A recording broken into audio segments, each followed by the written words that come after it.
ودود یو مشترک لفظ دی، انسان تم ویلی شي او خالق تم ویلی شي. انسان باندې د ودود اطلاق کېدی شي او الله رب العزت تم ودود ویلی شي. خدا محض اسما دی،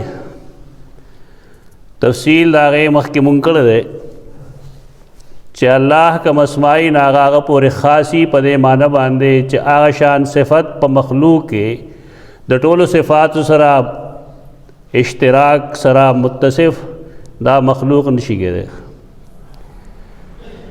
لکه انسان رحیمی، الله رحیمی، خدا الله پر رحم کې او د انسان پر رحم کې د ځمکې اسمان فرق دی. انسان سمیع دی، الله سمیع دی، الله السمیع دی، انسان سمیع دی. تیرے جمعہ مونږ دې بحث کړو، خلط مبحث نه کوي خلق. زمونږ دا دور د تشکیک دور دی، دی کې خلق شکوک او شبهات پیدا کوي. اہل علم هم شبهات پیدا کوي خلقو ته په عجیبه عجیبه رنګ کې، او اهل باطل خو خود کوي. د علماء فریضه دارا چې د شک پر فضا کې د دین اسلام دفاع وکړي.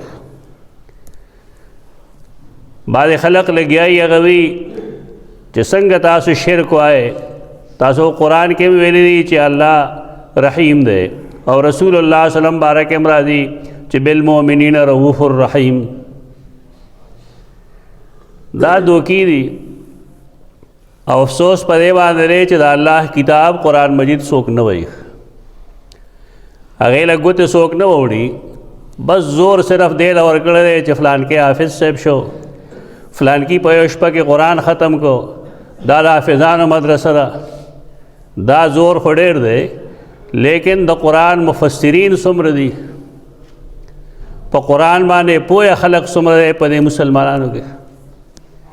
علمیه دغه ده، د دې علمیې د ختمولو کوشش پکار دی. کم خلق چې د قرآن او حدیث خدمت کوي، هغه بیچاره هم نیمګړي لګیا دي. دا پوره توجه غواړي چې انسان اون خلی دیتا او هر ځای کې هر مجلس کې دا فرق وکړي، ځکه چې دا د توحید او د شرک منځ کې آمیزش پیدا کوي. خلک اوس د شرک ثبوت په خپل خیال باندې هغوی د قرآن نه ثابتول غواړي، او بیا دا وایي چې دنیا کې شرک نشته. دنیا کې چې شرک نه وي نو قرآن او سنت کې د شرک د الفاظ ولې بار بار راځي؟ که دنیا کې چېرته شرک نه وي نو د لا اله الا الله ویلو ضرورت څه دی؟ نعوذ باللہ من ذالک. دا وہ شرک موجود بھی. انسان سمیع دے، اللہ سمیع دے، انسان علیم دے، اللہ علیم دے، انسان عالم دے، اللہ عالم دے. دا خو ډېر منفي سوچ دی، ډېر لاندې سوچ دی. لاندې سوچ په دې باندې دی چې یو انسان په دې نه پوهېږي چې دا الله صفات ازلی وي، د همیشه دپاره وي، ابدي وي. انسان چې په خپله محدود دی نو دی خو چې څنګه دی پیدا شوی دی نو دارنګې د سره الله خپل صفات پیدا کړي دي، او چې دی مړ شي صفات بیا ختم شي. نو څنګه یو سړی دا ویلی شي چې د الله صفات او د مخلوق صفات یو دي؟ کېدی نه شي. د الله هر صفت هغه ازلي دی او د هغه ذاتي دی، او د انسان چې څومره صفات دي دا موهوب دي، الله ورکړي دي. والله کله چې الله غواړي سترګې به یې ورکړي، لیکن نظر به نه وي وږي. کله چې الله غواړي غوږ به یې ورکړي، لیکن یې کې به د اورېدو طاقت نه وي. نو څنګه د الله د مخلوق صفات یو برابر دي؟ قرآن و حدیث کې سمیع یا علیم راځي، خو العلیم و السمیع یا الله. خو د الله صفاتو کې یو صفت دی ود، او دا اسم قرآن یو ځل لیکلی دی، وهو الغفور الودود ذو العرش المجید فعال لما یرید. الله چې کوم دی هغه الغفور دی، الودود دی. ود محبت ته وایي. د محبت لپاره قرآن مجید کې دوا قسمه الفاظ استعمالیږي، یو حب راځي او یو ود راځي. کہ دعاؤں کے فرق دے. حب من منا ود من منخ. اللہ الودود دے. رسول اللہ صلی اللہ علیہ وسلم زانتا حبیب الرحمن وی زدہ اللہ حبیب یم. دا څه فرق دی؟ دا اصل کې مخلوق کې چې کوم ښه اوصاف دي لکه ایمان دی، تقوا ده، للہیت دی، شب زندهداری ده، جهاد فی سبیل الله دی، دا الله د رضا لپاره د علم حصول دی، دا الله د رضا لپاره انفاق فی سبیل الله دی. دې صفات استا دې صفات سره الله مینه ساتي. د صفاتو په بنیاد باندې د خو صفاتو په بنیاد چې کوم محبت پیدا کیږي نو هغې ته قرآن حب وایي. او دا خو صفاتو والا کسان دی له الله چې کومه بدله ورکوي نو بیا هغې بدلې ته ود وایي. یعنې ود کې د بدلې ورکولو تصور دی. الله الودود دی، څنګه چې الغفور دی نو دارنګې الودود دی. معنا آسانه ده. چا چې نیک عمل کړي نو الله رب العزت د هغې نیکۍ یا د هغې د مینې چې کومه بدله ورکوي نو هغې ته ود وایي او هغه الله رب العزت به کوي خامخا. الله چې کوم دی د مخلوق د څه نیکۍ نه انکار نه کوي. الله د مخلوق باندې د هیڅ ظلم اراده نه کوي. دې ټوله اوصاف ورته ود وایي. یعنی د عمل په بنیاد چې کومه جزا ورکیږي نو هغې جزا ورکولو ته ود ویلی شي. هغه جزا جنت هم کیدی شي. هغه جزا په دنیا کې د نیکانو محبت هم کیدی شي. قرآن مجید کې یو آیت کریمه داسې شته دی د سورت مریم آخري نا یو آیت مخکې یا دوه آیات مخکې ان الذین آمنوا وعملوا الصالحات سیجعل لهم الرحمن ودا. دغلته د ود یو معنی جنت دی. هغه کسان چې هغې ایمان راوړی دی، نیک اعمال یې کړي دي، الله به دوی له جنت خامخا ورکوي. نو جنت ته ود ولې وایي؟ هغه اصل کې کومه نیکي چې دوی په خپله خوشی کړې ده د هغې بدل ورکولو ته کوم چې الله په خپل رضا ورکوي نو هغې ته ود وایي. یو د هغې ود دغه مفهوم دی. او کله دا ود د محبت په معنی استعمالي. ود د محبت په معنی استعمالېږي. د انسانانو آپس کې یو بل سره مینه. د یو پلار د خپل اولاد سره مینه، د یو خاوند د خپلې ښځې سره مینه. دې لپاره حب لفظ استعمالېږي. حدیث کې بیا د دې آیت کریمه تفسیر ده. رسول الله صلی الله علیه وسلم فرمایي چې بعضې کسان د الله عبادت کوي، د الله بندگی کوي، عقیده سموي، ریا پکې نه وي، د شرک نه ځان بچ ساتي، زبادنې پکې هم نه وي، بس یو نیک بنده یې نیکي کوي. یو داسې وخت راشي چې الله د ده نه راضي شي. ګوري او الله ته خو د مستقبل پته هم شته نو راضي شي. چې کله راضي شي نو بیا جبرائیل علیه السلام ته ووایي، صحیحین روایت ده چې زه د فلانکي د فلانکي د زوی نه راضي یم. ته ملائکو کې اعلان وکړه چې دا بنده زما محبوب دی، زما پسندیده دی، زما د سره محبت. هغه ملائکو کې د هغې اعلان وکړي. نن د خلکو خیال دا چې پلانکې ښه سړی دی خو څوک یې پېژني نه، څوک نه ستا څوک مراد دی. خالق او د هغه ملائک نه مراد دي او که نه د انسانان نه مراد دي. د پېژنګلو ځای هغه دی اصل کې. کله چې انسان د هغه په سترګو باندې کولې وتړلی شي که نه پټی پرې راشي نو هغه بیا د مخلوق شهرت غواړي، د مخلوق په نظر کې ځان ښه کول غواړي. لیکن کم چې د الله بندګانې د هغې په دې څه پروا نه وي، بلکې په صحیح احادیثو کې د نیک بنده تعریف دا دی چې چې دا الله بعضې داسې نیکان بندگان دي چې هغه موجود دي نو خلک په هیڅ پروا نه کوي، شمېرې نه څه شي کوي، او که نه وي بالفرض نو خلک څه ګڼي هم نه چېرې څوک تللی دی او څوک نه دی تللی. دا الله داسې نیکان بندگان شته دی. دا زموږ دا خلک لیوني دي، منډې وایي چې اشتهار راشي، شهرت راشي، زنده‌باد چغې راشي، مرده‌باد چغې راشي. دا مسلمان کار دا نه. مسلمان د خپل خالق په نظر کې خپل ځان ښایسته کول غواړي، په دغې باندې خپل نظر مرکوز کړي. د ټولو هلو ځلو د ټولو کوششونو مقصد دی دا چې الله باندې رضا شي. دا بنیاد دی د خبرې. دنیایي تشهیر اشتهار دې نه څه نه جوړېږي. خلکو کې که یو سړی نیک مشهور شي نو هم ته څه نه جوړېږي، او که بد مشهور شي هېڅ ته نه جوړېږي. اصل شهرت د نیکۍ یا د بدۍ د الله خوا کې دی. کله چې یو انسان ته الله د مینې په نظر وګوري، هغه جبرائیل ته ووایي چې ته د ملایکو کې دا اعلان وکړه چې زه فلانکي سره مینه کوم. نو ستا په خیال چې ملایک به ډېر دي که انسانان به ډېر دي؟ ملائک ډېر دي. شهرت چاته حاصل دی؟ شهرت هغه چاته حاصل دی چې هغه قرآن و سنت باندې عمل کوي، که خلک یې پېژني او که نه پېژني. ملائکو کې چې کله شهرت پیدا شي نو بیا د کار دپاره الله نور ملائک راولېږي او هغې ته وایي چې د انسانانو په زړه کې د محبت پیدا کړي. په دنیا کې چې ګوري یو انسان ته چې هغه د دین نه خبري نیکۍ طرف ته رواني، نو د هغه په دغه شان خلکو سره پیژنګل وي او هغه پیژني. دا مو خلکو د یې خو هېڅ مسله نه.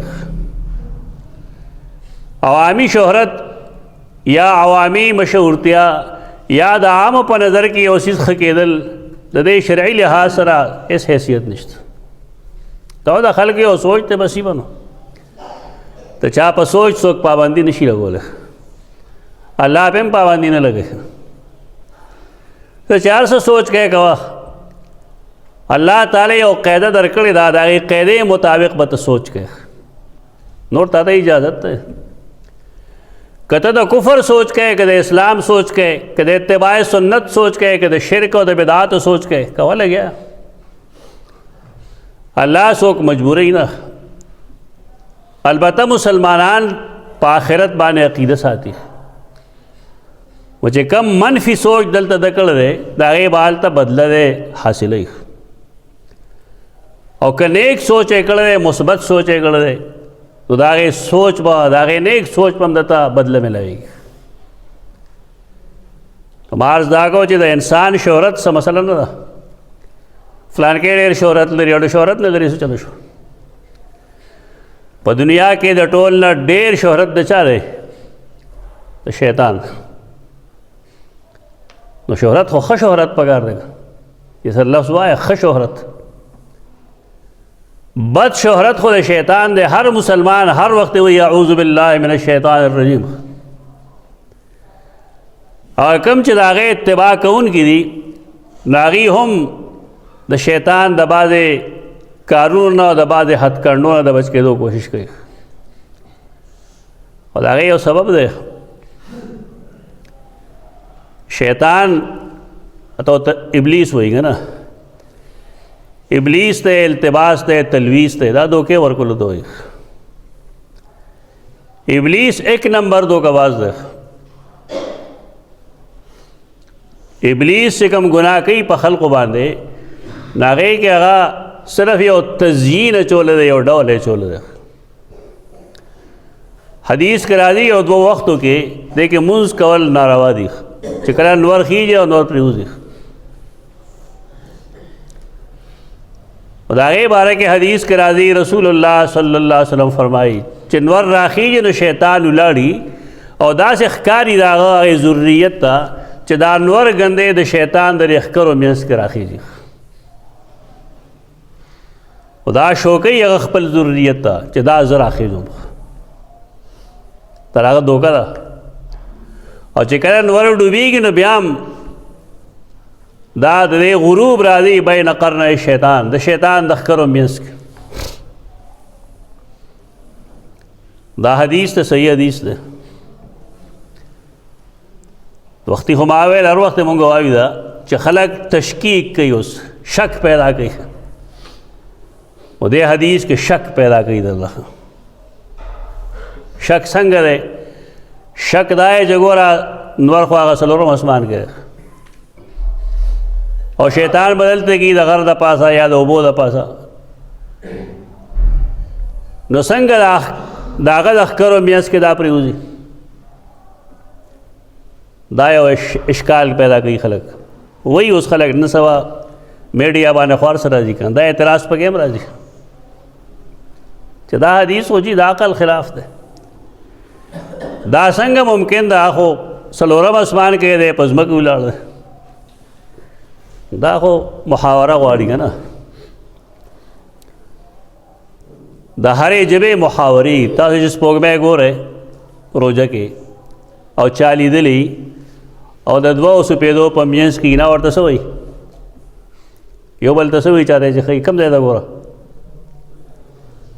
د دوو سپېدو منځ کې ښکاري،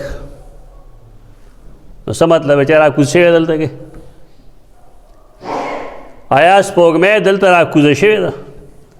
کله ورته وایي د دې بجلۍ تار د پاسه وګوره، نو ستا په خیال د بجلۍ تار د پاسه هغه لګېدلي؟ دا محاورات دي، د ژبې استعمال. یو سړی چې دومره کم عقلي چې د هغه د یو ژبې په اصول نه پوهېږي، د هغې په منهج نه پوهېږي، د هغه په استدلال څه پوهېږي؟ نور خلک وي د فلانکي غاړې ته انور ډوبېږي او د دې ستنې شاته انور ډوبېږي او د هغې بکیاڼې خوا کې انور ډوبېږي. نور خو دلته نه ډوبېږي، بلکې انور ډوبېږي نه ډو. کله چې انور ډوب شي نو بس دنیا به ختموي. د انساني د سمجھ مطابق محاوره ده. مونږ ته ډوب شه نه هلته کې خو بل ځای ښکاري، دلته راختلی دی ښکاري، نو بل ځای کې به دا نه ښکاري. دې ښکاره کېدو او نه ښکاره کېدو ته پرېوتل او ډوبېدل وایي. اصطلاح شرعي او غیر شرعي کې دغه فرق دی. دا مطلب نه چې شیطان دومره دنګ دی چې به راوخېږي، یا ګندې نور دومره اړوکی دی چې راشي او د هغه د ښکرو منځ کې وځي. دا لیکلي دي خلکو. د غلام جیلاني برق کتابونه وګورئ، پې کې دا لیکلي دي. د پرویز کتابونه وګورئ، پې کې دا لیکلي دي. زموږ د دې دور بعضې مولیانو د هغې کتابونه کتلي به لوستي، بس هغې به راځي په حدیث به اعتراض کوي چې دا خو جي بخاري ډېر ساده نه و، ساینس یې نه وویل، دا چلی نه و کړی، دا چلی نه و کړی. درته وایي که قرآن مجید کې تا سورة الکهف ویلي نو پای کې د ذوالقرنین ذکر راځي. هغه ذوالقرنین ذکر چې راځي نو قرآن مجید هلته کې فرمایي چې داسې یو قوم هغه ولید چې هغه انور بالکل په هغې باندې راخوت. دنه تپوس وکړه دغه هلته کې هم قرآن دغه خبره کړې. ستا په حدیث اعتراض راځي او په قرآن دې نه راځي؟ دې ته بېوقوفتیاګانې وایي. دا ناپوهې دي غریبانان. زمونږ استاد محترم شیخ سید عبدالسلام رحمت الله تعالی علیه دغه یو کتاب دی او د هغې نوم دی انکار حدیث سے انکار قرآن تک. د هغې مطلب دا دی چې کله یو سړی د حدیث نه انکار کوي، سوال نه پیدا کېږي چې دی قرآن ومني، په خولې به لګیا پرویز غوندې. لیکن کم اعتراض چې ته په حدیث کې هم هغه شان مثال به په قرآن کې موجود وي، نو گویا کې هغه اعتراض تا په قرآن هم راغل. د دې شک نه نوې نسل وښکل غواړي او د هغې واحد ذریعه دا ده چې دوی قرآن ووایي صحیح، منډې دی نه وایي، لږ لږ دی ووایي، قرآن دی ووایي او صحیح معنو کې دی ووایي، حدیث دی ووایي او صحیح معنو کې دی ووایي. موږ څو ځله ویلي دي حدیث باندې اشکالات راځي. زموږ ډېر ورکوټی ذهن دی، زموږ ذهن کې به شبهې راځي په حدیث، زموږ ذهن کې په قرآن هم شبهې راځي. چې دې آیت کې داسې دی او فلانه خبره داسې ده. دا شبهات راځي، دا د کم علمینه یا د بې علمینه راځي. چې شبهه پیدا شي نو سړی د هغې له د انکار جامه نه ورکوي، چې د قرآن نه منکر شي یا د حدیث نه منکر شي. هغه دې دا وکړي چې دا خبره دی د یو عالم نه تپوسي چې قرآن او حدیث باندې پوهېږي. اب یې پوهېږي خبره به ختم شي. داسې اشکالات ډېر راځي، نحوي لحاظ سره راځي، اعرابي راځي، تفسیر لحاظ سره راځي، حدیثو سره تعارض د وجه راځي، عقلی لحاظ سره پې اشکالات راځي. لیکن علماء کرامو په دې کافی محنت کړی. مشکل القرآن، تعویل مشکل القرآن، غریب القرآن سره متعلق کتابونه، په کې د قرآن دغه شانته اشکالات د هغې جوابات دي. مشکل الحدیث په نوم باندې چې د حدیث کوم کتابونه وي، په کې د اشکالاتو جواب وي. خو نن مصیبت صرف دا دی چې هغه میډیا کې هغه شی راشي، عوام هغه واوري. نو دې امي سړي ته ووایه چې ته د خپل کلي جومات ته چېرته تلې، ستا په کلي کې استاد شته دی، هغه تا ته حدیث ښیي، ته چېرته هغه نه حدیث ویلی. یا په قرآن مجید ستا اعتراض دی، نو ستا په جومات کې یو سړی به وي هغه تا ته قرآن ښیي، هغه خوا کې ناست دی چېرته. د عوامو ګناه دغه ده چې دی نه د قرآن عالم سره کینی او نه د حدیث عالم سره کینی. دی خو هغه چا سره کینی پاسي چې هغې ولې ایمان غر کوي، خرڅوي یې، بلکې قوم خرڅوي، هغې خلقو سره ناست پاس دي. دغه علما جوړ شوي دي زموږ. مبارکیف الله هغه مینه کوي د خپل رسول سره، هغه مینه کوي د خپل مخلوق سره. دې لحاظ سره د هغه محبوبین ډېري، دوستان ډېري. او الله رب العزت هر انسان لا د هغه د نیک عمل بدله ورکوي. په دې وجه الله ته ودود وایي. الله ته ودود په دې معنی وایي چې تا نن کوم نیک عمل کړی دی، ته نن جومات ته راغلی، خطبه اورې، تقریر اورې، مونځ به کوې، نو دا یقین ساته چې الله به تعالی دې بدل درکوي. دغې ته الود وایي، ود.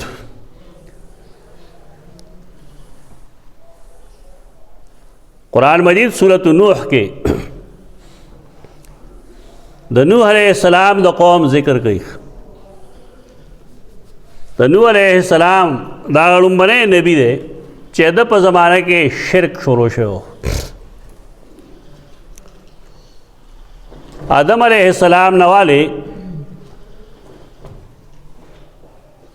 لکه دا څه کوي تاسو مړه؟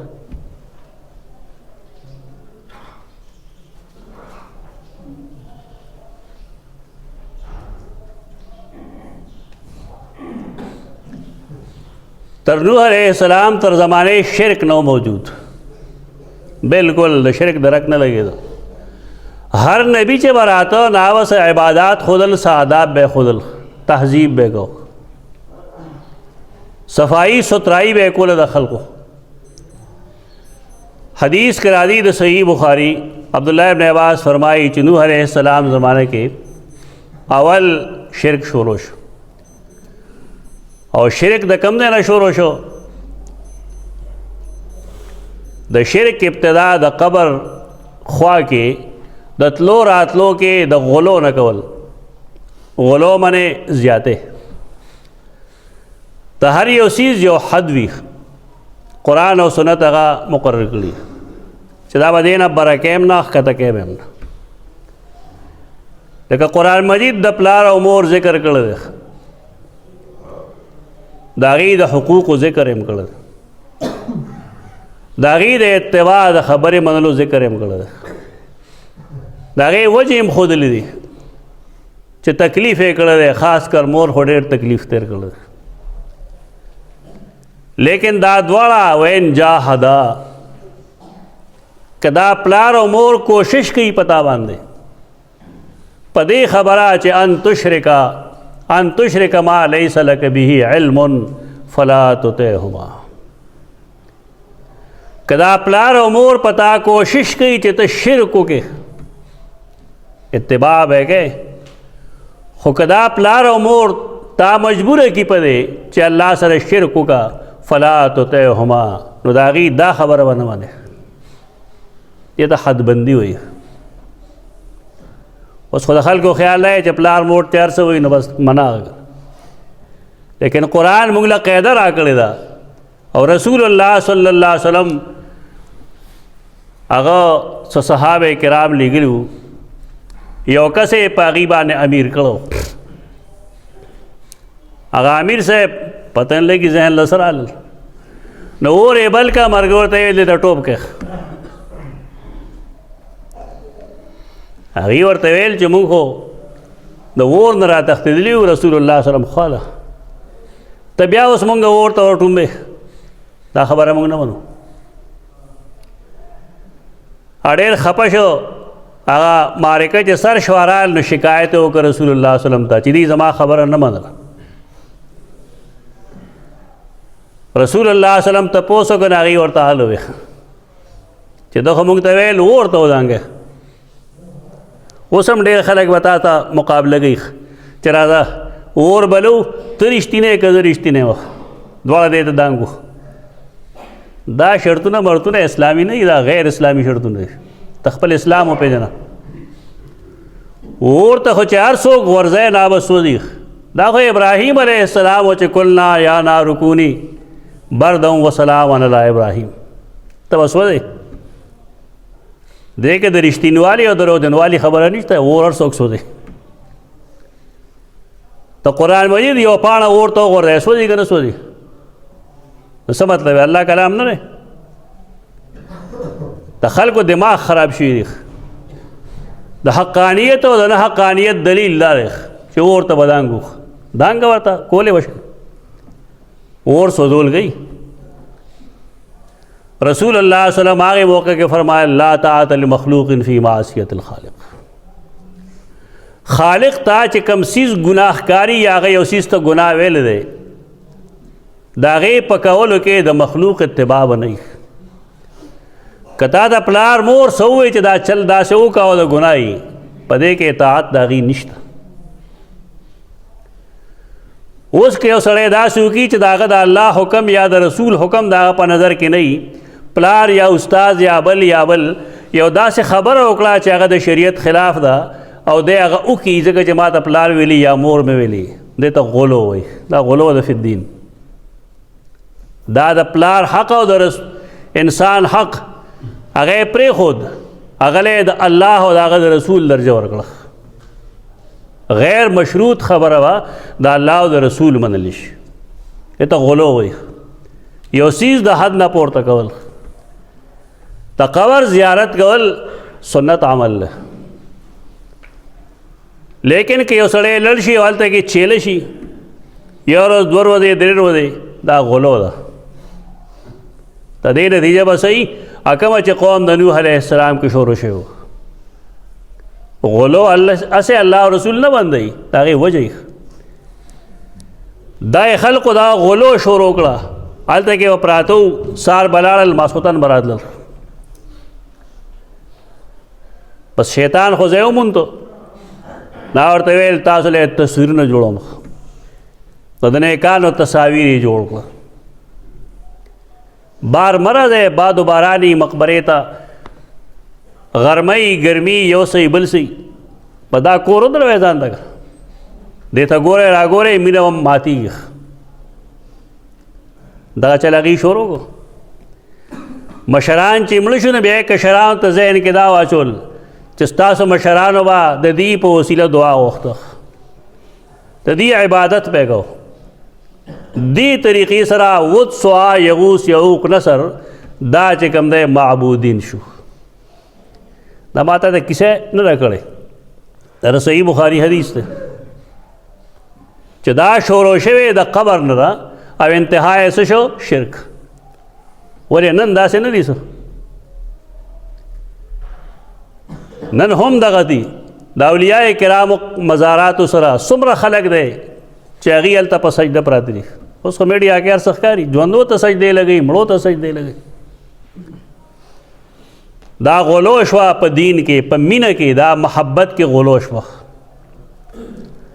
خلک وی زمونږ خلک دا د مینې د وجې کوي نو تا ته خو ما ویل چې پلار مور سره به دې مینه وي هغې کې به غلو نه کوې سجده به ورته نه لګې حدیث کې راځي رسول الله صلی الله علیه وسلم مونږ منع کړي یو ایاکم والغلو فی الدین دین کې به غلو نه کوئ څه چې دین دی بس هغه دین دی هغه شان دی وکړه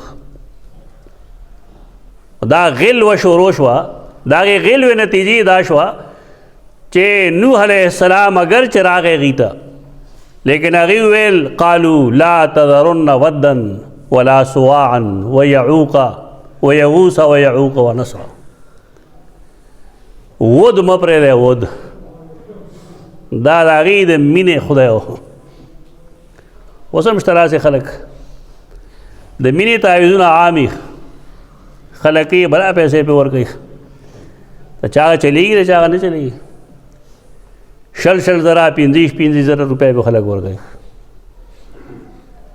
مونږ پسې هم کله کله راشي نو زما یو تپوس دی چې که ستا د خور دپاره څوک داسې وکړي نو ته به څنګه خوشحاله به دا غلط خبرې دي اصول لغی چرته مینه پیدا شوه محبت پیدا شو نو پکار دای چې د هغې والد صاحب سره خبر وشي څوک ولېږلی شي رسول الله صلی الله علیه وسلم فرمایي متحابین هغه دوه کسان چې د هغې آپس کې محبت دی هغې دپاره د نکاح نه بهترین څیز نشته دلته بل څه کېږي هغې ته خلک مینه وایي نه چې مینه پیدا شوه د هغې نتیجه تزویج پکار ده نکاح پکار ده زمونږ خلک څه وکړي نکاح کوي نو هلک او جینۍ یس او نو وکړي او بل ته دوه ګواهان شي نه پلار خبر دی نه خر خبر دی نو حدیث کې خدا راځي چې چا چې د ولی نه بغیر نکاح کړی دی نو فنکاحه باطل نکاحها باطل باطل باطل دا باطل دی د هغې څه وجه ده احناف که قائل دی چې نکاح کېږي نو د هغې مطلب جدا دی دا څنګه ممکن ده چې رسول الله صلی الله علیه وسلم یو نکاح ته باطل وایي امام ابو حنیفه فرمایي چې او صحیح دی دی کې یو پټه نقطه یې پای نه پوهېږي خلک هغه دا چې یو دوه کسان دي دا شانته نکاح یې وکړه ګواهان پېشته پلاران نه دي خبر د دې نه چې کوم اولاد پیدا کېږي نه ته مونږ څه وایو هغه قانوني خبره کوي چې په دې کې دوه ګواهان خو شته او مهر هم شته لیکن پلاران دواړه بې خبره دي نو که دې نه اولاد پیدا کېږي نو هغې ته ولد الزنا نه شوی دی قانونا دا نکاح صحیح دی پاتې شو الله او رسول هغې په دې ناراض دي د هغې د ناراضتیا وجه سره دا خو د دوو کسانو ملاپ نه دی دا د دوو خاندانونو ملاپ دی یو سړی هغه خپل پلار لوی کو یا خپل یو هلک پلار لوی کړی دی یا یو لور پلار لوی کړی ده نو ستا په خیال دی دې روز دپاره لوی کړی ده چې دا د خپل اختیار کوي د دې پلار هغه حق څه شو هغه دی چې کم محنتونه کړي وو مشقتونه یې کړي وو هغه څه شو دا بیچارهګان نه قرآن باندې پوهېږي نه په حدیث پوهېږي نه په فقه پوهېږي یو شی جوړ کړی دی بس په مخ